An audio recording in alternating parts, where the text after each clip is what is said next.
Communal اور fascist ماحول بنانے کی جو کوشش کی جا رہی تھی وہ بڑی حد تک کامیاب نہیں ہو پائی۔ تو یہ موجودہ صورتحال، سیاسی صورتحال، یہ جو آپ نے ادیب صاحب نے عنوان رکھا ہے، تو یہ ضرور سامنے رہنا چاہیے کہ موجودہ سیاسی صورتحال مستقبل کے بارے میں پرومزنگ ہے، امید افزا ہے۔ یہ سگنل دے رہی ہے موجودہ صورتحال کہ اگر صحیح سمت میں اور زیادہ کام کیا جائے، مل جل کر کام کیا جائے، نیک نیتی سے کام کیا جائے، اور ملک کے جتنے بھی مظلوم عوام ہیں ان کے انصاف دلانے کے لیے کام کیا جائے، الگ الگ کوششیں کرنے کے علاوہ اکٹھا بھی کوشش کی جائے، تو نتیجے بہت اچھے نکلتے ہیں۔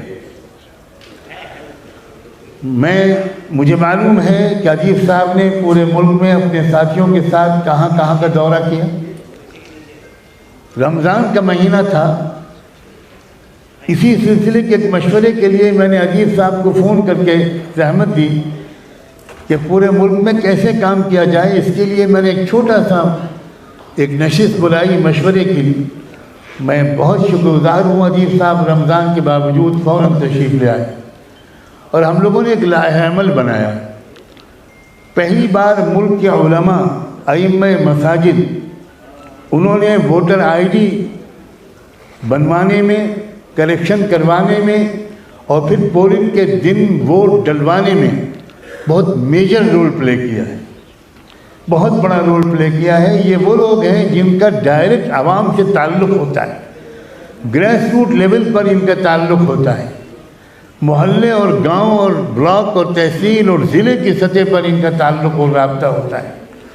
اگر ہماری یہ سارا طبقہ بھی سول سوسائٹی کا جز بن کر اگر یہ کام کرنے کے لیے کھڑا ہوتا ہے تو وہ نتیجہ نکل سکتا ہے جو ابھی نکلا، اور یہ تو ابھی شروعات ہے، اس سے بہت بہتر نتیجے مستقبل میں نکل سکتے ہیں۔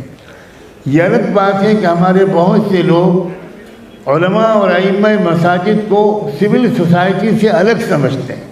خدا جانے سول سوسائٹی کے لیے کوئی لباس شرط ہے، اس کا بھی کوئی یونیفارم ہے، اس کی بھی کوئی پہچان ہے، کیوں سول سوسائٹی میں ان کو نہیں سمجھا جاتا جو سب سے زیادہ پبلک سے جڑے ہوئے لوگ ہیں۔ جہاں تک مستقبل کے لائحہ عمل کی بات ہے، میں یہ محسوس کر رہا ہوں کہ ملک کے اندر جو خوش فہمیاں تھیں سنگھ پریوار کے بارے میں، بی جے پی کے بارے میں، بڑا اچھا ہوا کہ 10 سال کے تجربے کے بعد وہ غلط فہمیاں، خوش فہمیاں کم ہو گئی۔ میں ابھی یہ تو نہیں کہوں گا کہ دور ہو گئی، لیکن بہت کم ہو گئی۔ یاد رکھیے کہ جب 2014 میں ان کو ملک نے ووٹ کیا تھا تو ہندوتوا کی بنیاد پر نہیں کیا تھا، 15 لاکھ کی بنیاد پر کیا تھا، 2 کروڑ جاب ہر سال ملیں گے اس کی بنیاد پر کیا تھا، کسانوں کی آمدنی ڈبل ہو جائے گی اس کی بنیاد پر کیا تھا۔ اس بنیاد پر ملک نے ان کو ووٹ کیا تھا۔ قطعاً یہ میں کم سے کم اس بات سے متفق نہیں ہوں، مولوی عالم کہلانے والا شخص کسان آندولن میں جا کر شریک ہوا، اور اس کا یہ نتیجہ نکلا کہ میں جب پنجاب بارڈر پر پہنچا تو اکال تخت کی طرف سے نہنگ سکھ بھائیوں کا ایک پورا گروپ اپنی مذہبی روایات کے مطابق پورے ہتھیار لے کر 3 کلومیٹر پیدل چل کر میرے استقبال کے لیے آیا۔ اس کے بعد میری سکھ لیڈرشپ سے بہت سی ملاقاتیں ہوئیں۔ میں بتانا چاہتا ہوں یہاں، جس لیے کہ یہاں آپ میں سے ایک ایک شخص کے پیچھے سینکڑوں ہزاروں لوگ ہیں۔ میں جب اکال تخت کے اس وقت کے جتھیدار سردار ہربیر سنگھ کو میں نے جب فون کر کے یہ بات کی کہ میں آپ کے پاس حاضر ہونا چاہتا ہوں، اکال تخت آنا چاہتا ہوں، دربار صاحب آنا چاہتا ہوں، تو انہوں نے مجھے حیرت ہوئی کہ مجھے پہچان گئے۔ وہ یوٹیوب وغیرہ سے میری گفتگویں سنتے رہتے تھے، تو انہوں نے کہا کہ آپ اکال تخت نہ آئیں، اکال تخت آپ ضرور آئیں، لیکن میں چاہتا ہوں کہ آپ میرے گھر پر آئیں، میں آپ سے بہت ڈیٹیل ڈسکشن کرنا چاہتا ہوں۔ آپ کو خوشی ہوگی کہ میں 100 کلومیٹر کا سفر کر کے امرتسر سے ان کے گھر گیا، 6 گھنٹے لگاتار انہوں نے مجھ سے بات چیت کی، اور یہ وہ بندہ ہے سردار ہرپریت سنگھ جنہوں نے قرآن مجید کا پنجابی گرمکھی زبان میں ترجمہ کیا ہے۔ آپ غور کیجیے۔ اور پھر اس کے بعد ایک اور نئی بات انہوں نے بتائی کہ ان کا جو پی ایچ ڈی کا تھیسس تھا وہ رسول پاک صلی اللہ علیہ وآلہ وسلم کے اللہ کے ان 99 ناموں پر ریسرچ کیا انہوں نے، اور یہ ثابت کیا ہے کہ بابا گرو نانک نے جو 99 نام اللہ کے نقل کیے ہیں وہ 100% وہی نام ہیں جو قرآن اور حدیث میں آئے ہیں، اس کا پنجابی میں ترجمہ کیا گیا۔ یہ ان کا پی ایچ ڈی کا تھیسس تھا۔ اور سنیے، انہوں نے مجھ سے درمیان میں پوچھا کہ آپ نے کہاں تعلیم حاصل کی ہے؟ آپ انگلش بھی بول رہے ہیں، آپ ہندی بھی بول رہے ہیں، آپ فارسی کے کوٹیشنز اور اشعار پڑھ رہے ہیں، آپ عربی کا کوٹیشن، کیونکہ بہت لمبی گفتگو تھی۔ تو میں نے کہا کہ میں نے اسلامک یونیورسٹی آف مدینہ میں تعلیم حاصل کی، میں نے وہاں سے پی ایچ ڈی کیا ہے۔ آپ حضرات کے سامنے میں عرض کرتا ہوں، جب مدینہ کا نام میں نے ان کے سامنے لیا تو سردار ہرپریت سنگھ کرسی چھوڑ کر نیچے بیٹھ گئے، اور وہ کہنے لگے کہ آپ نے مدینہ میں ایجوکیشن حاصل کی ہے، کتنے سال آپ مدینہ میں رہے؟ جب میں نے کہا تقریباً 8-9 سال رہا، تو یقین کیجئے کہ قریب تھا کہ اپنا سر میرے قدموں پہ رکھ دیتے، میں گنہگار آدمی۔ یہ ہے مذہبی، یہ ہے ہندوستان، یہ ہے ہمارا ملک۔ ہم نے شاید ابھی تک اپنے ملک کو، اس کے پوٹینشل کو پہچانا نہیں ہے۔ ہم بھی کہیں پروپیگنڈے کے شکار ہوئے ہیں، ہم بھی کہیں مایوس اور خوفزدہ ہوئے ہیں، ہم بھی کہیں اجنبیت کے شکار ہوئے ہیں، ہم نے بھی کہیں فاصلے رکھنے شروع کیے ہیں۔ ہمارے بھی گھروں میں پڑوس کے غیر مسلم نہیں آتے بے تکلف، ہماری عورتوں سے ان کی مہلاؤں کی بے تکلفی نہیں ہوتی۔ اس کے بعد مجھ سے کہنے لگے کہ پانی میں منگواتا ہوں گھر سے، آپ پڑھ کر پھونک دیجئے، میں زندگی بھر اس پانی کو ایڈ کرتا رہوں گا، پیوں گا، میں یہ سوچتا رہوں گا کہ مدینے والے کا پانی ہے، مدینے والے کا اس میں وہ شامل۔ یہ ہمارا ملک۔ میں یہ کہنا چاہتا ہوں کہ لائحہ عمل کی جہاں تک بات ہے، اگر امید بندی ہے یہاں آ کر، اگر ادیب صاحب ان کے ساتھیوں کی قیادت میں، تو دوسروں کے حقوق ادا ہوتے ہیں، اور جب دوسروں کے حقوق ادا ہوتے ہیں تو ان کے دل میں آپ کی محبت آتی ہے، وہ آپ کے احسان مند ہوتے ہیں۔ اسلام دعوت دینے سے نہیں پھیلا ہے۔ کوئی مجھے ایک تقریر دکھا دے جس تقریر میں رومن امپائر میں اور پرشین امپائر میں کسی صحابی نے جا کر، اہل بیت کے کسی فرد نے جا کر وہاں تقریر کی ہو۔ تقریروں سے اسلام نہیں پھیلا، اگزامپل سے پھیلا، پریکٹس سے پھیلا، درد دل سے پھیلا، حسن اخلاق سے پھیلا، حق گوئی اور راست بازی سے پھیلا، سچ بولنے سے پھیلا۔ ہمارے ملک میں ایک خلا ہے اور ایک ویکیوم ہے۔ اس ویکیوم کو پورا کرنے کی ضرورت ہے۔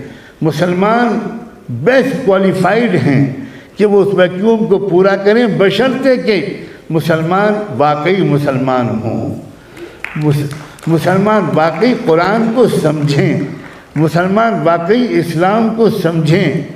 کچھ تھوڑے بہت عمل کر لینے کو اسلام کو سمجھنا نہیں کہتے۔ ہم پورے اسلام کو سمجھے میں کوتاہ ہیں، اس کا ہم کو اعتراف کرنا چاہیے۔ میں تو یہ ایک پریکٹیکل گزارش کر کے رخصت ہوں گا کہ یہ اجلاس ایک نقطۂ آغاز ثابت ہو، اور آپ ایک سول سوسائٹی کی ایک نمائندہ کمیٹی بنائیں اور وہ مستقل طور پر کام کریں، اور ہر صوبے میں اس کی شاخیں ہوں، ہر ضلع میں اس کی شاخیں ہوں۔ جن لوگوں کا عوام سے بہت رابطہ ہے، جن کا وہ ہو سکتا ہے میڈیا میں نہ آتے ہوں، ہو سکتا ہے وہ کسی پولیٹیکل پارٹی میں کوئی نمایاں حیثیت ان کی نہ ہو، میڈیا ان کو اگنور کرتا ہو، اور ایسے بہت سے زمینی ورکر ہوتے ہیں جو خود میڈیا کو بھی اگنور کرتے ہیں، ان کو اپنے کام سے کام ہے۔ اس الیکشن میں بھی ان لوگوں نے بہت کام کیا ہے جنہیں کوئی نہیں جانتا، اور نہ جو اس بات کی خواہش رکھتے ہیں کہ انہیں کوئی جانے۔ بہت پر امید ہوں میں بھارت کے مستقبل کے بارے میں۔ ڈیپینڈ کرتا ہے بھارت کا روشن مستقبل ہمارے آپ کے احساس ذمہ داری پر۔ اگر ہم نے اپنی ذمہ داری کا احساس کیا، آپ سوچئے ذرا، 80 لاکھ لوگوں کو ہماری موجودہ سرکار وہ مفت کا راشن دے رہی ہے، اور اس پر 80 کروڑ، جزاک اللہ، 80 کروڑ، اور اس پر بہت فخر کر رہی ہے کہ ہم 80 کروڑ لوگوں کو مفت کا راشن دے رہے ہیں۔ آپ ذرا غور کیجئے، اس کا مطلب یہ ہوا کہ ٹوٹلی فیل ہے حکومت ملک کے غریبوں کی غربت کو دور کرنے میں۔ اکنامی بھارت کی نہیں بڑھ رہی ہے، انڈیا کی اکنامی بڑھ رہی ہے، انڈینز بیچارے غریب ہوتے چلے جا رہے ہیں۔ اڈانی اور امبانی کی اکنامی بڑھ رہی ہے، ان کی 3 ٹریلین اور 5 ٹریلین کی اکنامی، وہ کہاں بھارت کے لوگوں تک پہنچ رہی ہے؟ آپ خود مان رہے ہیں، اور وہ بھی 5 کلو راشن پورے مہینے کے لیے 80 کروڑ لوگوں کو سر شرم سے جھک جاتا ہے۔ لیکن میں یہاں تنقید کرنے نہیں بیٹھا، میرا مزاج تنقید کا نہیں ہے۔ میں یہ سوچتا ہوں روز محشر کیا اللہ ہم سے نہیں پوچھے گا کہ یہ بتاؤ تم نے اگر ملک کے بھوکوں کی بھوک کو دور کرنے کی کوشش کی ہوتی محمد مصطفیٰ کے نقش قدم پر چلتے ہوئے، تو تمہارے ملک میں اتنی غربت نہ ہوتی۔ ہماری ذمہ داری ہے، اور میں یقین کیجئے میرے نزدیک اصل حل یہی ہے۔ تمام سیاسی کوششیں سر آنکھوں پر، لیکن وہ سیاسی کوششیں ٹائم گین کرنے کے لیے ہیں کہ ہم کو کام کرنے کا موقع ملے، وہ الٹیمیٹ سولوشن بالکل نہیں ہے۔ جیسے موجودہ جو تبدیلی ہوئی، یا تبدیلی ادھوری سی تبدیلی ہوئی، یا مثلاً الائنس کے لوگ ہیں، یہ بھی اپنی ذمہ داری سمجھیں۔ واقعی ادیب صاحب نے اپنی افتتاحی تقریر میں جو بات کہی تھی کہ یہ کیسا سیکولرزم ہے کہ آپ کسی مسلمان کو اپنے پاس میں کھڑا کرنے سے گھبراتے ہیں، کسی مسلمان کا نام لینے سے گھبراتے ہیں۔ میں نے اکھلیش میرے پاس آئے، میں نے اکھلیش سے کہا یہ الپ سنکھیک کیا ہوتا ہے؟ آپ مسلمان کیوں نہیں بولتے؟ آپ سکھ کیوں نہیں بولتے؟ آپ کرسچن کیوں نہیں بولتے؟ یہی صورتحال ہر ایک کی ہے، بہت مشکل ہے۔ راہل گاندھی کی زبان سے میں ترس گیا ہوں مسلمان کا لفظ سننے کے لیے۔ بالکل صاف بات میں آپ سے عرض کر رہا ہوں، الپ سنکھیک، مائنورٹیز، یہ کیا بات ہے؟ کیوں کسی مسلمان کو عہدہ نہیں دیا جاتا؟ مسلمان کو سامنے، مسلمان کے ووٹ آپ کو چاہیے، لیکن مسلمان کو برابری کا درجہ دینے کے لیے آپ تیار نہیں۔ تو جتنا اس ملک کی بربادی میں سو کال فیشسٹ فورسز کا حصہ ہے، مجھے یہ کہنے میں ہچکچاہٹ نہیں ہے کہ سو کال سیکولر فورسز بھی کچھ کم مجرم نہیں ہیں۔ بڑی غلطی ان سے ہوئی، اور ہم سے بھی غلطی ہوئی ہے۔ ہم نے بھی شروع سے، میں اکثر ایک مثال سے اپنی بات کو پیش کرتا ہوں کہ ریلوے اسٹیشن پر ایک مسافر بھی ٹرین کا انتظار کرتا ہے اور ایک کلی بھی ٹرین کا انتظار کرتا ہے، لیکن دونوں کے انتظار میں بڑا فرق ہوتا ہے۔ کلی تو اس لیے انتظار کرتا ہے کہ وہ ایک بابو کو اتار دے گا اور ایک بابو کو چڑھا دے گا اور کچھ مزدوری مل جائے گی۔ مسافر انتظار کرتا ہے ٹرین پر سوار ہو کر منزل تک پہنچنے کے لیے۔ ہم مسلمان بھی زیادہ تر الیکشن کی ریل کا انتظار ایک کلی کی طرح کرتے ہیں کہ الیکشن کی ریل جب آئے گی تو ایک پارٹی کو ہم اتار دیں گے اور ایک پارٹی کو چڑھا دیں گے۔ یہ جو اسٹریٹجی ہے یہ کامیاب نہیں ہو سکتی۔ اب تک کا تجربہ کافی ہے۔ او بی سیز بھی ہوں، شیڈول کاسٹ کے لوگ بھی ہوں، ٹرائبل لوگ بھی ہوں، آدیواسی بھی ہوں، بہت فضا کر میں اکیلا بغیر کسی تنظیم کے، میں نے جو کچھ پچھلے دنوں میں تجربہ کیا، پچھلے چند سالوں میں، ملک کے چوٹی کے آدیواسی لیڈر برابر مجھ سے رابطے میں ہیں، آتے رہتے ہیں۔ میں خود ان کے پاس جاتا ہوں، مشورے ہوتے ہیں کہ کیا کرنا چاہیے۔ ایون کینڈیڈیٹس کے انتخاب میں بھی 2-4 جگہ انہوں نے مجھ سے رائے لی۔ ٹرائبل لوگ، منی پور تک میں گیا، وہاں بھی میری لوگوں سے ملاقاتیں ہوئیں. چرچز میں گیا، جو چرچز جلائے گئے، جو کرسچن اسکولس جلائے گئے، وہاں کے جو گریٹ بشپ تھے وہ خود مجھ سے ملنے کے لیے آئے. پنجاب کے سکھوں سے جتنا میرا رابطہ ہے، بدھسٹ رہنماؤں سے، تو بہت بہترین امکانات موجود ہیں ملک میں ایک صالح اور پازیٹیو تبدیلی لانے کے لیے. موجودہ الیکشن نے فضا کی نفرت کو کم کیا ہے اور مثبت قسم کے امکانات کی ہواؤں کو طاقت بخشی ہے. ٹھیک وقت پر ادیب صاحب کو اللہ نے توفیق دی اور ان کے ساتھیوں کو کہ یہ شاندار اجلاس بلایا. بہت ہی پرخلوص دعائیں اور مبارکباد آپ کو، اور یہ گزارش اور مشورہ کہ یہ ایک نقطۂ آغاز ثابت ہو ایک مسلسل تحریک کا، ایک مسلسل زمینی جد و جہد کا. اس اجلاس کو نقطۂ آغاز بنائیے، کوئی نہ کوئی یہاں سے ٹھوس اعلان نکلے، ورنہ نشستن در گفتن و برخاستن سے آپ بھی مطمئن نہیں ہوں گے اور ہم میں سے کوئی مطمئن نہیں ہوگا. میں ایک بار پھر بہت شکر گزار ہوں کہ آپ نے چند لمحے مجھے سنا. اللہ تعالیٰ آپ سب کے رتبے بلند کرے اور ہم سب کو مفید خدمت انجام دینے کی توفیق عطا فرمائے.